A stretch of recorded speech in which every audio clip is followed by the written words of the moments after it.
It's the Reier on YouTube channel. It is time once again for No Sleep Teal, a program dedicated to discussion involving the National Football League's Jacksonville Jaguars. I'm Travis Reier. He's Evan Reier. And it's as simple as this for me, Evan, after that dismantling of the Los Angeles Chargers by the Jacksonville Jaguars, 35-6, in what may have been one of the most dominating home performances against quality competition that we've ever seen from this Jacksonville Jaguar organization. But the question becomes, after the meltdown in Houston just 1 week earlier, for me, it's as simple. What the hell was that? What the Who hell was that Sunday? who is this team? Like, what are they? Who are they? After getting a pretty good vibe of it, our first 5 weeks we're like, oh, we're pretty good, and then the last few weeks being, well, we're pretty bad.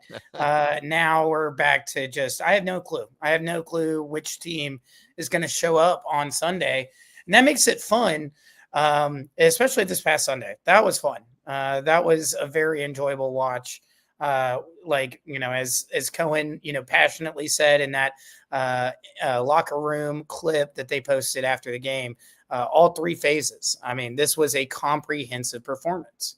It was a kick to the khakis for Jim Harbaugh as Oh much yeah, as anything, because yeah, the Jags did it in a way in which Harbaugh begrudgingly had to appreciate. The Jags, we talked about it many times. If there's a blueprint for this team winning football games with its current construct, this is what it looks like, right? A yeah. hundred and what was it? 92 rushing 192 yards. rushing yards. Trevor Lawrence throws it just 22 times. Effective when he does. He did have that Trevor moment with the one interception.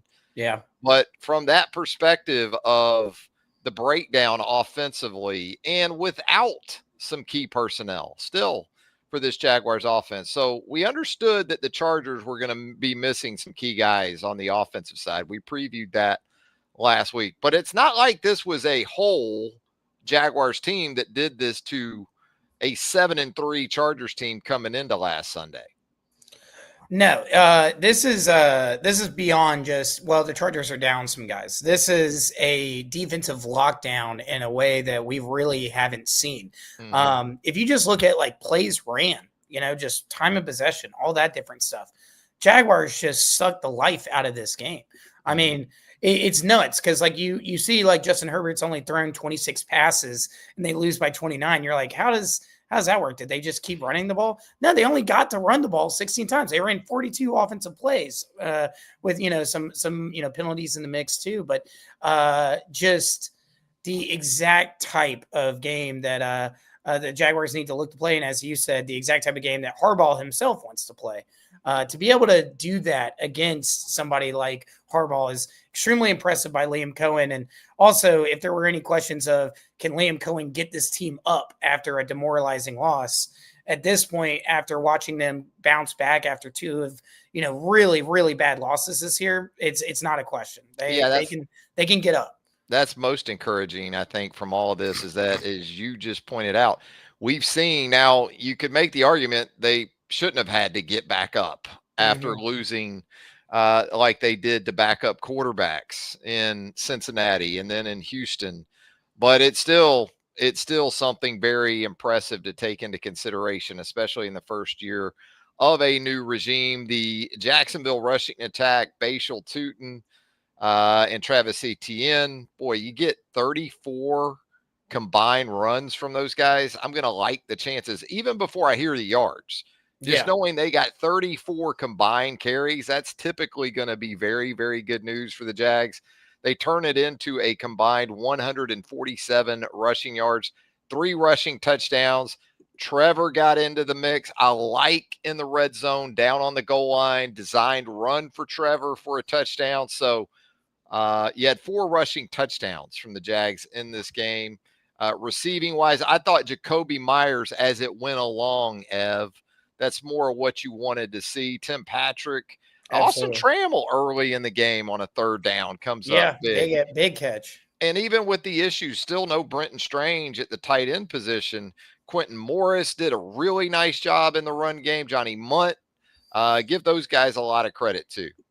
Yeah, and it's also was a redemption game after for a lot of members on that defense. I'll give credit. I was trashing the safeties last week, and Antonio Johnson comes up in a big way in this with the pick, second pick of the year, 2 picks for Antonio Johnson Yeah. this year. But no, just like the way that the offensive line played was easily the best performance of the Yeah. year. Even in like the Chiefs game, even in like some of the other big wins of this year, like the offensive line did not play nearly as well as they played today. This was by far the best performance they've had all year, and it's really encouraging because at least in that aspect, there's some injuries elsewhere that the Jaguars are they're kind of continuing to pile on and they got to worry about, but the offensive line finally looks like they're kind of getting healthy and they're getting in a groove, which is, I mean, if in a Coen offense where you're like we've been talking about, you want to run the ball 40 plus times if you can, that's critical. No doubt. It was a 7-6 game in the second quarter. So Yeah. this thing was still very much in question in terms of the outcome. Really cool play design by Liam Coen. You run the tight end leak off of screen Yeah. action to the left and the right. And I think it's Munt that you hit right down Yeah. the middle of the field. And then you follow that up with ETN, just very decisive between the tackles, doing a good job in the run game. Shift to the Wildcat down there in the red zone, run some counter action with a guard and a tight end pulling, and ETN finishes that run with power. Jags go up 14-6 there in the second quarter, and that was pretty much it. And Yeah. took the 21-6 lead again, as we talked about earlier. Love the design run with Trevor. Don't ask Trevor to read anything. Don't ask Trevor to be a part of the decision making. We're running you right here down Yeah. on the goal line, and we're running you between the tackles. 21-6. You talked about that Johnson interception, and he had a nice return on that too. Yeah. To set up the final score to make it 35-6. I thought that was an exclamation statement touchdown. The game was over, right? Right. But the way in which Hainsey and Adoga finished in front of ETN on that touchdown run, you could tell Hainsey really enjoyed rolling up that Charger defender there to help get ETN into the end zone. Yeah, no, that was a thing of beauty, and I will say too, speaking of Adoga, uh, especially the past like 2 or 3 games coming up to this, it's pretty rough. It was pretty Yeah. rough to watch when he was on the field. He was tremendous against the Chargers, which I get that their defensive line's not exactly world class, but there's some guys like it's not nobody. Guys like Khalil Mack and stuff like that. Like to be able to just kind of fully dominate. No sacks, barely any quarterback pressure, and 4.1 yards per carry. That's awesome. And also, we did slightly mention Jacoby Myers. If Jacoby Myers can be that kind of safety blanket, reliable target, then potentially, the Jaguars have time for BTJ to come back. Like they have time to let him get healthy and to handle that stuff. And that was really nice too. And yeah, also Tim Patrick, Yeah. flowers to him as well, because that was also nice to see. Yeah, he gets a touchdown grab in this win. And yeah, when you think about it, no BTJ, no Travis Hunter, really no De'Ami Brown. He was a non-factor in the Right. game. So the top 3 wide receivers for this offense going into the season, really not a factor. Now you plug in Jacoby Myers, that makes a big difference. And it just Oh, yeah. felt like, is to your point, that comfort level between he and Trevor continued to grow throughout this latest appearance with those two together. Defensively, I mean, what else do you need to say? The Chargers didn't hit 140 total yards, just 8 first downs in the game. Foye Oluokun with a nice job with the tackles, but also a couple of passes defended. Dewey with a pass defended. Josh Hines-Allen. It felt like that side of the ball, especially after that abhorrent performance in the fourth quarter at Houston, they played like they heard it all week. Yeah. Like they took it personal, which you would want them to do. And the quarterback hits kind of lined up with that in terms of what Josh Hines-Allen was able to do. Trayvon Walker with a couple of those. Eric Armstead with a quarterback hit from a sacks perspective. Hines Allen in on that mix. Walker in on that mix. Eric Armstead continues to do it, man. 2 tackles for loss for the veteran defensive tackle. It was exactly the kind of bounce back you wanted to see from that side of the ball. No, there was a clear, change, at least in vibe, just intensity in terms of how they were pursuing the quarterback. Also, just in general, Campanelli deserves a lot of credit, man. Yeah. Like the game plan was like perfect. I mean, pretty much perfect. No, it was definitely encouraging to see Josh Hines Allen kind of wake up, so to speak. Same thing with Trayvon Walker. It's kind of, JHA has kind of been the target, of criticism over the past 2 or 3 weeks because, yeah, it's been a rough patch for him. But Trayvon Walker's also been pretty anonymous. He showed up in a big way yesterday, and it's funny to see Eric Armstead becoming, what the Jaguars were hoping for when they signed him a year and change ago. Because right now he's a major factor every time he lines up in terms of not just, I mean, the sacks are coming through, but dude just is also like so athletic and so good at like bouncing off a blocker and at least like just taking up space, preventing guys like Kamani Vidal from, potentially hitting that second level. Very impressive. And, a guy like Greg Newsome goes out of the game. Christian Braswell steps in there and plays some really good football at the cornerback position. He finishes with 4 tackles and a pass defensed. The Jags had 7 passes defended in this win, and the Chargers only threw 26 passes. Yeah. So about a quarter of the Chargers pass attempts, you had Jaguar defenders getting involved there. Again, just the perfect mix. I mean, this is the recipe for the Jags. Now, is it realistic to think it's something they're going to be able to do every week? No, because you got a team on the other side that's working hard to prevent you from being able to get into your comfort level. But we talked about this last week when it was the sky is falling. You had more than a few folks, both in the media and also the fan base, going ahead and declaring the season over. Yeah. Declaring the season over at 5-4. And I get it. It was unimaginable what happened in the fourth quarter a week or so ago in Houston. But now here come the Cardinals, 3-7 team coming up here. Then you got the Titans, just one of the very worst teams in the National Football League. Man, you could be looking at 8-4 with a monumental visit from those Indianapolis Colts coming up. And that's also the fact that it's like the home game against the Colts to follow up this stretch.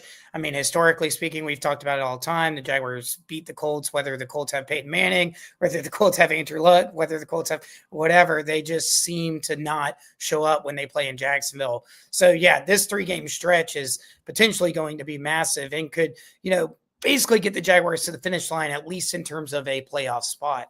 At the same time, I'm not holding my breath just because, the highs and lows, right? Like as awesome as this past weekend is, it's kind of hard to forget what happened the week prior. It's hard to forget the fact that the Jaguars also, some of the losses this season have been against, between Houston and Cincinnati against just bad teams. Yeah. But yeah, you're making that trip to Arizona thinking, okay, let's stack up wins, and then when you come back to the eastern part of the U.S. against the Titans, I mean, you should feel confident entering that game to be able to get you to 8-4, and it's as I mentioned with those other 2 losses too. Like, man, you're potentially looking at 10-2 if you don't just mess around. So. It's a very bizarre situation. This is definitely one of the weirdest good Jaguars teams I've ever seen. 2022 was weird too. That was a poor start. They somehow find it in the back half of the season. Who knows? Maybe this is the kind of win that sets up this Jags team finding it in the back half of the season. Yeah, despite all the flowers that we've passed around here in the last 15 minutes or so to open the latest edition of No Sleep Teal, I got trust issues. Yeah, same. And they start with the fact that It's another backup quarterback situation, right? Yeah. Coming up this week out Who in just set the Glendale. NFL record for pass completions. I know. So, yeah, the whole backup thing has got me a little shook when it comes to the Jags, but just on paper, which is dangerous, we know. These next two games, if you do get to 8-4, even with two more against the Colts coming up, those are going to be very challenging. Road trip to Denver isn't going to be easy, especially on December the 21st. You have to think, but you still get the Jets, right? And you get the Titans again. So if you take care of these next two on the road, between the Jets and the Titans alone, in those final 5 or so, you could be looking at 10-7. Which would be a monumental success for Liam Coen and this team. I mean, we now have kind of adjusted our expectations, especially after those 5 games. First 5 games, it was kind of coming in. It was like, well, we think this team will be competitive, right? Like we think that they'll be in the playoff race, and they very much are. But they've also been able to do some things this year that kind of says like, okay, this team could win a playoff game. This team could potentially, if they can, if the right team shows up, they're going to be able to go win that game. So it is so bizarre. It's exhausting, to be honest with you, trying to figure out which Jaguars team is going to show up. But at least where things stand right now, vibes are great. I'll tell you somewhere else where vibes are great, Evan. That's Party Girl over in Avondale. If you like the best chicken salad you can find, which who doesn't? Great chicken salad, great soups, great prepared meals. Right now, this week over at Party Girl, 4205 St. John's Avenue, in that sort of area between Avondale and Fairfax on the west side of DUUUVAL. Chicken pot pie. Chicken pot pie, one of the dinner specials, take-home dinner specials this week. All the great dips. I mean, your game day dips. They got a dirty martini dip, Evan, at Party Girl Avondale. I like to describe it as everything that you'd want in a dirty martini except for the vodka or the gin, I guess, or whatever. You can get that yourself on the side. Yeah. Just make one of those for yourself. Great dips. Got a buffalo chicken dip there at Party Girl Avondale. A lot of great stuff. And that's before we talk about the bakery. Cookies, cupcakes, doing a cinnamon roll cake this week over at Party Girl Avondale. Get your game day set up, your snacks, your spread, all the essentials ready for you. Plates, cups, everything at Party Girl Avondale, 4205 St. John's Avenue. So, Evan, I wanted to ask you about Jakobi Meyers. Go a little bit more into that latest addition to the Jaguars wide receiver room.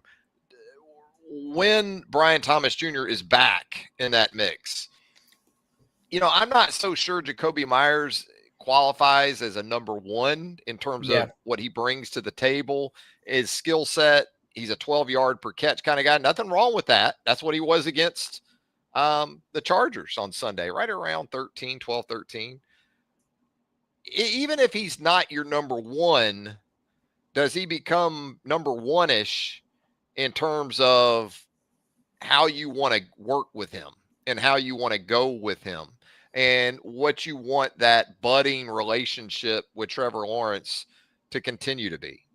Yeah, I definitely think so. It's, especially since we just saw him last Sunday in Jacksonville, it kind of reminds me different profile player than Keenan Allen, Jakobi Meyers is, but the way that Keenan Allen works for Justin Herbert, right? Because Ladd McConkey and Gadsden, these are guys that have major, dynamic ability. Like they can break out a play, they can turn, a 10-yard catch into an 80-yard touchdown. But Keenan Allen is the guy that moves the chains. He's the guy that, kind of the heartbeat of the passing offense goes through. That's what Jakobi Meyers needs to be for this team right now. Because, as much as we know that BTJ can be something really special, it's just not what it is right now. It's just not, it's not clicking. So Jakobi Meyers needs to be the person that really should be Trevor's first read. Like it should be thinking, okay, Jacoby's hitting the comeback route, just throw the ball on time. We're going to pick up the first down and keep it moving. that needs to be a big focal point going forward. And, I will say, it will be interesting to see how Jakobi Meyers does, especially over these like next 4 or 5 weeks. While, some easier teams on the lineup, there's some pretty good corners in the mix here. I'm going to be very curious to see, how Jakobi Meyers does against, I would say better competition than what the Chargers secondary was offering on Sunday. And the potential, I guess, for Brenton Strange, right? Yeah, that too. That can be so big. And still dealing Anton Harrison you didn't have on Sunday against the Chargers. So again, we talked about Adoga, Cole Van Lannon, give some different guys a lot of props for that as well from that win over the Chargers, and also how it's impacted with the tight end position, because they've gone with extra offensive linemen in a lot of situations. And it was certainly beneficial when they ran the football, some bruising runs. I can't give Etienne enough credit. Yeah, because he's answered the bell in terms of what he was before and what this offense needs him to be, the way they want to run the football. He's answered it, man. I don't have any questions about that with Etienne. Tootin looks more and more like just a great pickup, but it's very much week to week with this team, as we know.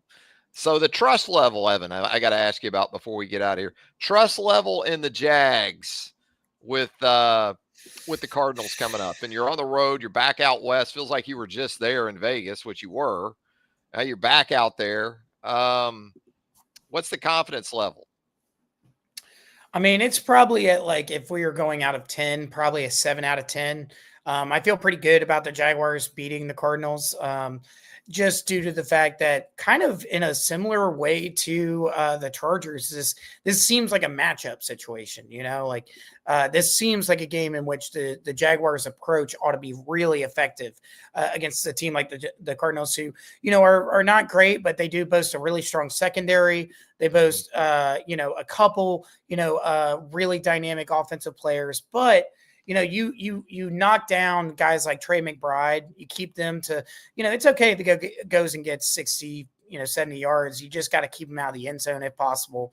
I feel good overall, but after something like, the past 2 weeks, it would be very, very DUUUVAL to go lose this game in Phoenix. It would be very on brand for the Jaguars to now go make the trip and fall flat.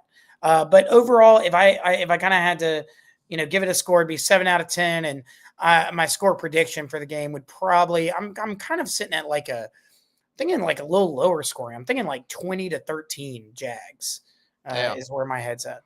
Yeah, you got Marvin Harrison Jr. coming off that appendix situation. Still not clear if he's going to play. Yeah. Baron Browning, the linebacker, has been dealing with a concussion issue. They got injuries like the Jags. It's that time of year. And it's probably something that gets overplayed because everybody's dealing with it.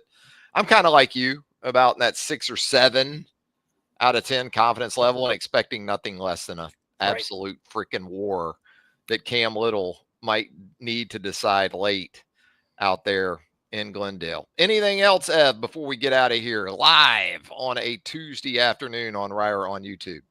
That's all I got, other than just I'm mad that you made me so hungry talking about Party Girl. I haven't eaten lunch today.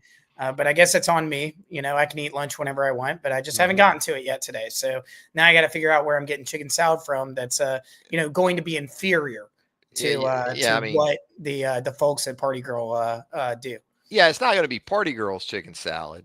But maybe it's at least golf course caliber chicken salad. Usually the golf course chicken salad. I wish there was a golf course on my way to go work. find a 19th hole somewhere up there in the house. It's true. I got to go to Highland Park Golf Course, I guess, go see what their chicken salad's like. That place, I would imagine it's pretty good. I haven't had it, but yeah, I mean, that place has been around over 100 years. So they've had time. So they've had time to perfect. If they don't have good chicken salad after 100 years, it's what are you doing? It's not really gonna happen. As always, Ev, a lot of fun with you right here on No Sleep Till. Everyone out there, if you haven't subscribed to Reier on YouTube, smash the subscribe button right now. Hit us with a thumbs up. A like would help us out tremendously as well. And for Evan Reier, I'm Travis Reier. Thanking you once again. And until next time, so long, everybody.